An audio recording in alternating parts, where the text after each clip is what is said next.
Banner poster ছাপিয়ে দিন যে আমাদের কংক্রিটের মাঠ নির্মাণের যতক্ষণ না প্ল্যান পাস হচ্ছে আমাদের ভোট বয়কট থাকবে।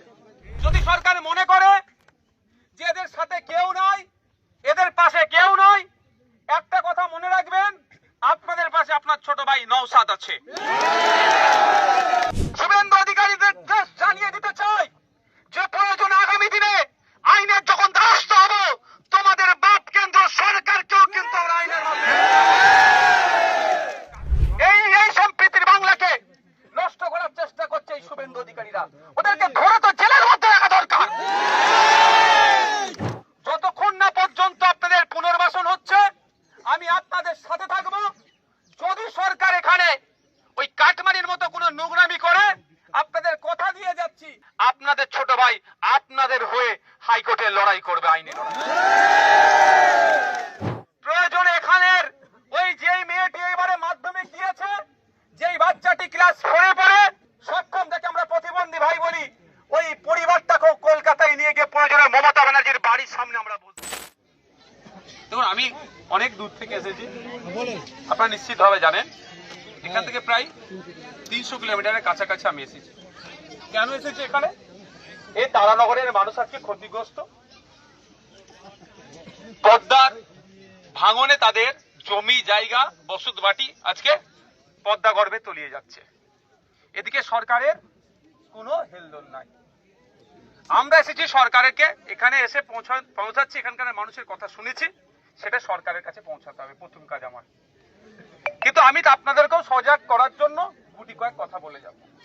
কদিন আগে যখন আপনারা কি দূরের মানুষ শুনতে পাচ্ছেন তো ভাই? কদিন আগে নেপালে একটা অশান্তিকে কেন্দ্র করে ওখানকার যার ক্ষমতা ছিল তাকে ক্ষমতাচ্যুত করলো তো। ওই নেপাল আমাদের প্রতিবেশী রাষ্ট্র, প্রতিবেশী রাজ্য নয়, প্রতিবেশী একটা রাষ্ট্র। সেখানে ঝামেলা হচ্ছে বলে আমার রাজ্যের মুখ্যমন্ত্রী সারা রাত ঘুমোতে পারেননি। মানবিক মুখ্যমন্ত্রী হতে পারে, কিন্তু নেপালের মানুষ কিন্তু মমতা ব্যানার্জিকে ভোট দেয়নি। দিয়েছে কি ভাই? পশ্চিম বাংলার মানুষ মমতা ব্যানার্জিকে ভোট দিয়ে মুখ্যমন্ত্রী আসনে বসিয়েছেন। তাহলে আমরা তারানগরের মানুষ রাত 12টার সময়, রাত 1টার সময়, রাত 11টার সময় ঘুমাচ্ছিল, তড়িঘড়ি করে উঠে তাদের বাড়ির কোলের বাচ্চাটাকে নিয়ে জায়গা বাসস্থানকে ছেড়ে আজকে স্কুলে প্রায় 2 মাস ধরে অবস্থান করছে। মুখ্যমন্ত্রী কিভাবে শান্তির ঘুম ঘুমাচ্ছে ভাই? ভাবাচ্ছেন আমাদেরকে?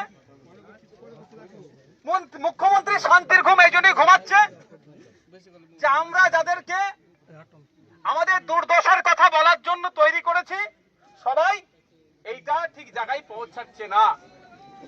আমাদের এখানে নাসিম বাবু আছেন, সে কোথায়? তো আমি কথা বলি তার সাথে, আমি তার ভাই আমার পূর্ব পরিচিত, ওখানে অনেক আমার পূর্ব পরিচিত আছে। আমি যখন এখানে খেলতে আসতাম ভলিবল, তো তাদের সাথে যোগাযোগ রাখছিলাম। আমিও ভাই একা মানুষ, ভাঙড়ের বিধায়ক হলে কি হবে, এখন রাজ্যের বিধায়ক আমাকে আপনারাই বানিয়ে দিয়েছেন। হয়তো আমি অনেকদিন ধরেই ভাঙন চলছে, আমি এসে পৌঁছাইনি, কিন্তু আমি আজকে এসেছি। আপনাদেরকে গুটি কয়েক কথা আমি বলবো। প্রথমত কথা, দায়িত্বশীল মুখ্যমন্ত্রী, আমি জানি না কিভাবে তিনি শান্তির ঘুম ঘুমাচ্ছেন। মুর্শিদাবাদের একটা প্রত্যন্ত গ্রামের মানুষ, প্রায় 138টা পরিবার আজকে ধ্বংস হয়ে গেছে, রাস্তায় বসে আছে। সেই পরিবারের মেয়ের সন্তান প্রসবের সময় হয়ে আসছে, সে এই ধরনের পরিবারের মধ্যে আছে। মাধ্যমিক পাস করেছে একটা বাচ্চা, তার ভবিষ্যৎ কি হবে এখনো সে ঠিক করতে পারছে না। একাধিক ছেলে মেয়ে এবারে মাধ্যমিক পরীক্ষা দেবে, 2 মাস ধরে তাদের পড়ার মতো অ্যারেঞ্জমেন্ট ঠিকঠাক করে উঠতে পারছে না। তাহলে এইখানকার এই 138টা পরিবার আজকে রাস্তায় বসে আছে। আমি কথা বলেছি আপনাদের অনেক পরিবারের মানুষের সাথে, তারা বললেন একটাই কথা, কি খাবার দিচ্ছে না দিচ্ছে তার থেকে বড় কথা পুনর্বাসনের ব্যবস্থা যাতে করে। আমি আপনাদের নাসিম ভাইয়ের সাথে কথা বললাম, উনি বললেন আমরা লিস্ট জমা করেছি, একটা কমিটি গঠন হয়েছে। কমিটিটা কি করছে, আজ থেকে আমি স্পেশাল নজর রাখবো আপনাদের দিকে, এটা মাথায় রাখবেন।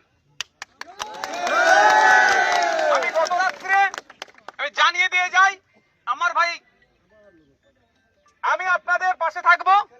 যতক্ষণ না পর্যন্ত দুটো জিনিস হচ্ছে, আমি কথা দিয়ে গেলাম, আপনারা যদি আমার সাথ দেন আমি আপনাদের ছেড়ে দেওয়া যাব না। প্রথম কথা হচ্ছে